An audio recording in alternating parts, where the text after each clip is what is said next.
The rain on Caraxes. 9 was acidic enough to scar unprotected skin, but Lyra didn't bother pulling the torn tarp tighter around her shoulders. Hunger burned worse than the rain ever could. It gnawed at her insides with a dull, constant ache that had long since passed pain and settled into something quieter and more terrifying: weakness. She crouched beneath the shattered remains of a cargo platform, thin tail curled around her legs, translucent frill pressed flat against her skull. Once, that frill had shimmered with iridescent color, a mark of health among her people. Now it was dull and gray, edges ragged from malnutrition. She had not eaten properly in 9 cycles. Not since the station riots. Not since she had been forgotten. Above her, the derelict spaceport loomed like a skeleton picked clean. Broken gantries stretched toward a sky the color of rust, and flickering hollow signs buzzed with advertisements for ships that would never come. Caraxes. 9 had been a trade hub once, a place where dozens of species mingled in crowded markets and noisy cantinas. Then the war had shifted, supply lines collapsed, and the corporations pulled out. Those who couldn't leave were left to starve. Lyra was one of them. She pressed her forehead against her knees and tried not to cry, because crying wasted water, and water was precious. Still, a few sobs escaped her, thin and broken. She was young by her species standards, barely past adolescence, and she had never imagined the universe could be so vast and yet so indifferent. Her people were not fighters. They were archivists, engineers, translators, quiet contributors to galactic society. When the mercenaries came during the riots, they had taken everything: food stores, generators, even the medical kits. Lyra's clutchmates scattered in the chaos. Some escaped on overcrowded freighters. Others were taken. She didn't know which fate was worse. A distant rumble echoed through the ruins. Lyra stiffened, fear overriding hunger for a moment. Engines.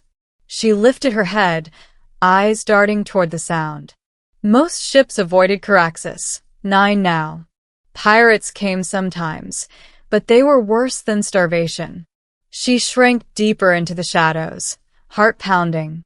If someone found her, she had nothing to trade, nothing to offer. She wrapped her arms around herself and waited for the sound to pass. It didn't. The rumble grew louder, resolving into the distinct whine of a shuttle's descent thrusters. Dust and debris swirled across the cracked tarmac beyond her hiding place. Lyra squeezed her eyes shut. Please don't see me. Please don't see me. Footsteps followed, heavy, uneven, unmistakably those of a biped in armored boots. Lyra's breath hitched. She pressed herself against the cold metal strut, making herself as small as possible. A shadow fell across the tarp. "Hey," a voice said, muffled by a helmet. "Easy. I see you." Lyra whimpered despite herself. She scrambled backward, claws scraping uselessly against concrete. Words failed her. Fear stole what little strength she had left. The figure didn't advance immediately. That in itself was strange. Most beings on Caraxes, 9 moved with purpose, quick, predatory. This one stayed still, hands slowly raised. "I'm not here to hurt you," the voice said.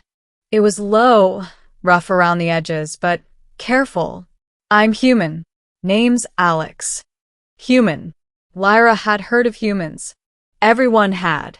Newcomers to the wider galaxy, loud, resilient, notoriously stubborn. Fighters, explorers, survivors. Her people had little direct contact with them, but the stories traveled fast. She dared to open one eye. The human stood a few paces away, clad in battered combat armor bearing faded insignia. Scratches and scorch marks told of hard use. The helmet visor was transparent now, revealing a face marked by exhaustion and something softer. Concern, maybe. Brown eyes met hers, then flicked briefly to her trembling hands and gaunt frame. "Oh," Alex murmured. "You're starving." The word hit her harder than any blow. Lyra's frill fluttered weakly, and tears finally spilled down her cheeks. She bowed her head, shame and desperation mixing in her chest. I don't have anything," she whispered in broken trade tongue. "I can't pay. Please don't." "Hey. "Stop." Alex's voice sharpened, not with anger, but urgency. He took one careful step closer and crouched, lowering himself to her level. "I'm not asking for anything. I've got food. Real food." Her stomach betrayed her with a loud, painful growl. Alex winced sympathetically. "Yeah, thought so."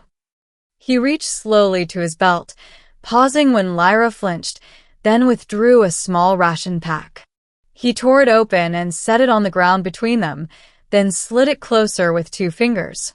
"Take it," he said. "Please." Lyra stared at the packet, as if it might explode. The smell alone, rich protein, salts, something warm and savory, made her dizzy.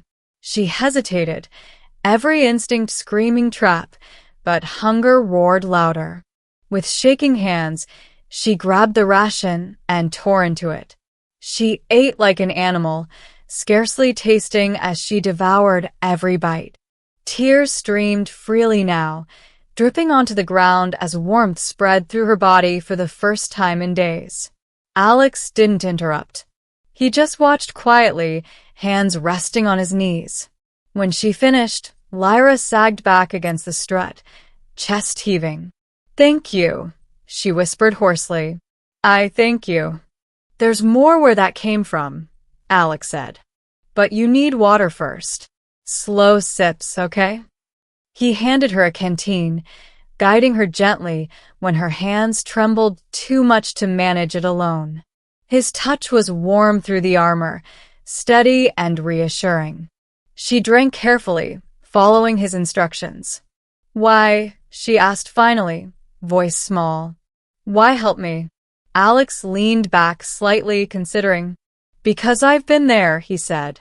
"Different planet, different war. Same feeling." Lyra studied him, curiosity stirring despite exhaustion. "You were alone?" "Yeah." A shadow crossed his face. "Long time ago. I survived because someone else didn't walk past me." Silence settled between them, broken only by the hiss of rain on metal. Lyra felt strength creeping back into her limbs, fragile but real. Hope, dangerous, intoxicating, flickered in her chest. "What will you do now?" she asked. Alex stood and extended a hand. "If you're willing, you're coming with me." Her eyes widened. "Where?" "My ship," he said simply. "Then somewhere better than this." She hesitated, fear warring with trust. But when she looked at the ruins around her, at the empty sky and broken promises, the choice seemed clear. She took his hand. Alex's ship, the Wayward Star, was small but clean, patched together from a dozen different manufacturers. Lyra noticed immediately how warm it was inside, how the hum of life support felt like a heartbeat. Alex guided her to a seat and wrapped a thermal blanket around her shoulders before doing anything else. "Medical skin first," he said, "just to be safe."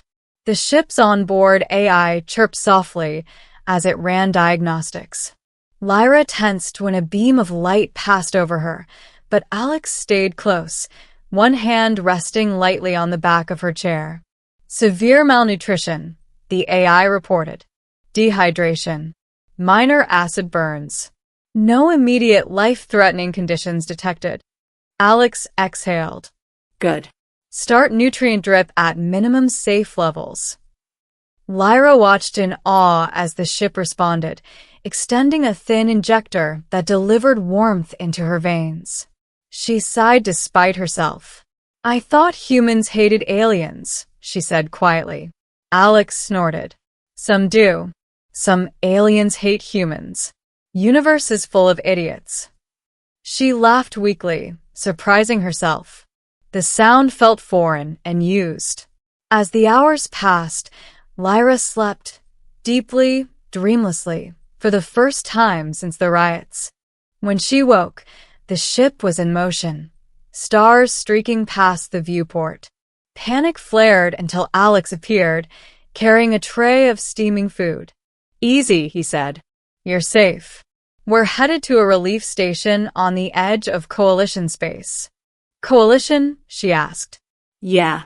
"Human-led effort, actually," he said, setting the tray down. "We're big on mutual aid. Or trying to be." Lyra absorbed that quietly as she ate, more slowly this time. "You didn't have to do this," she said. "I'm no one important."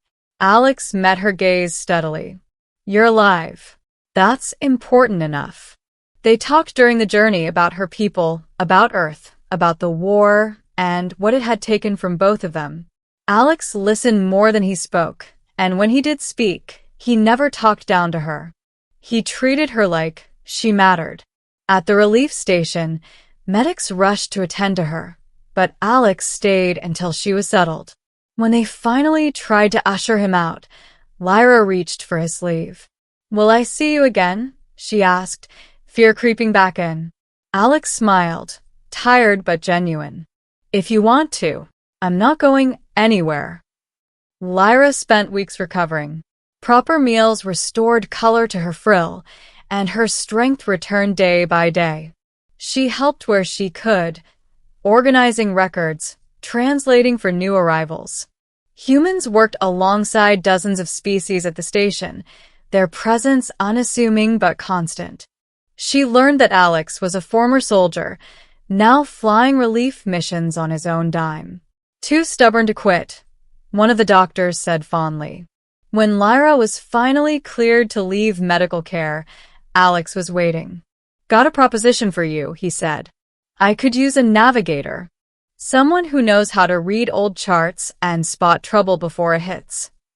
Her heart raced. "You mean travel with you?" "If you want," he said. "No pressure."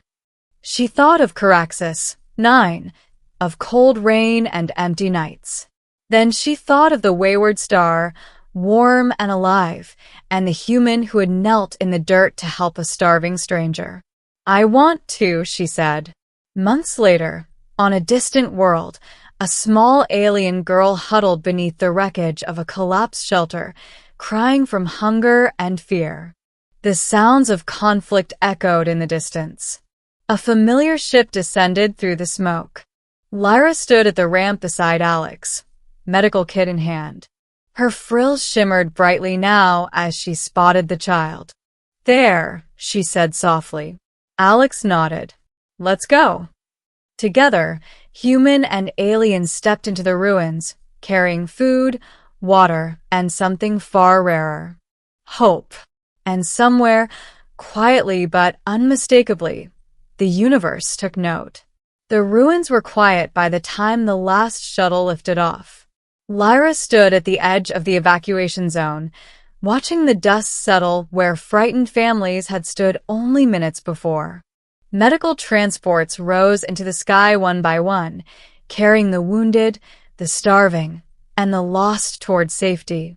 The child she had found beneath the wreckage, small, shaking, eyes too old for her age, was already aboard a relief ship, wrapped in blankets and clutching a ration pack with both hands. Lyra exhaled slowly, her frill dimming as the adrenaline faded. Alex stepped up beside her, helmet tucked under one arm. "Good work," he said quietly. Lyra shook her head. "I just did what you did." Alex glanced at her, then smiled faintly. "Exactly." They returned to the wayward star as dusk settled over the battered colony. The ship's ramp hissed shut behind them, sealing out the cold wind and distant echoes of destruction. Inside, the familiar hum of engines and systems wrapped around Lyra like an old friend.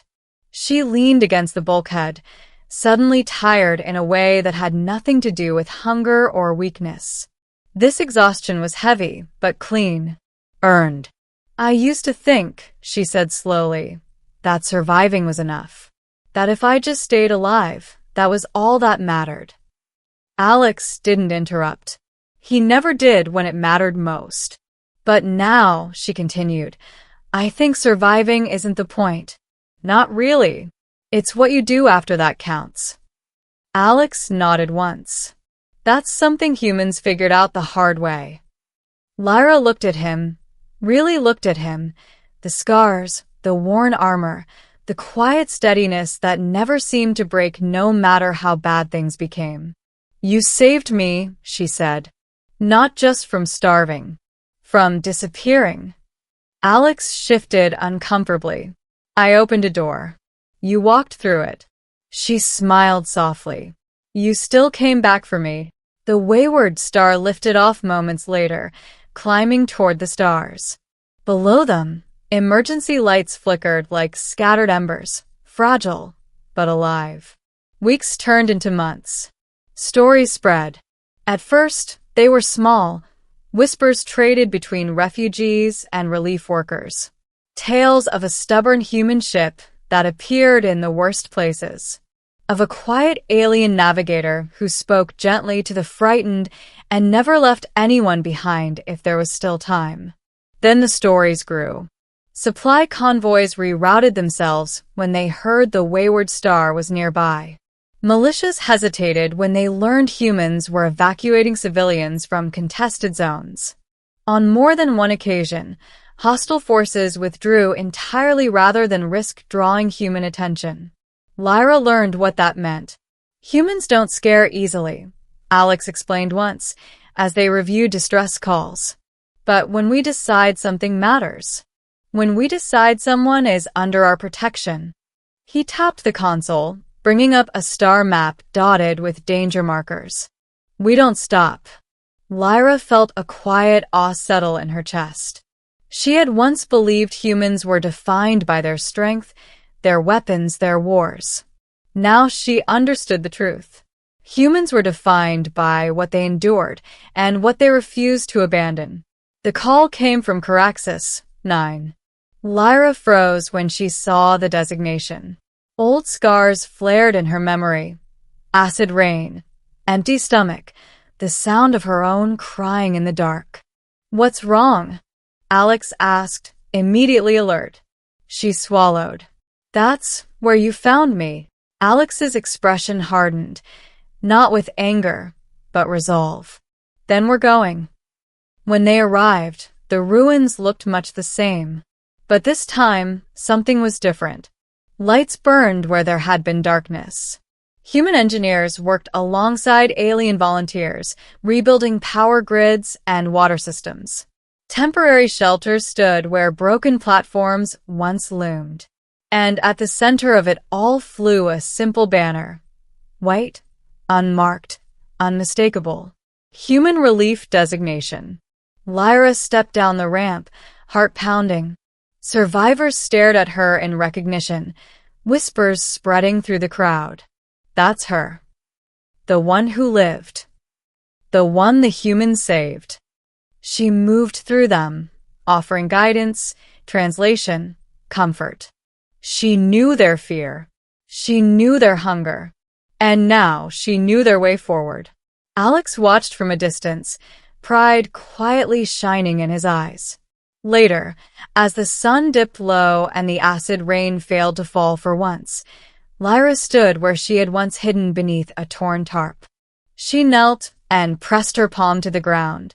I thought this place broke me, she said softly. Alex joined her. Turns out it made you. She stood, frill glowing brightly in the fading light. You know, she said, my people have a word for something that changes the course of a life. Oh yeah, Alex asked. It translates roughly to the one who opens the door. Alex laughed under his breath. Figures.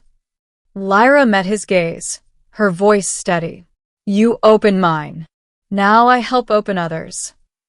They stood together as the first permanent lights of Caraxes. 9 flickered on, pushing back the darkness inch by inch. Once, she had been starving, crying, and alone. Now, she was none of those things. And because one human had stopped, had knelt, had helped, neither was anyone else who crossed their path again.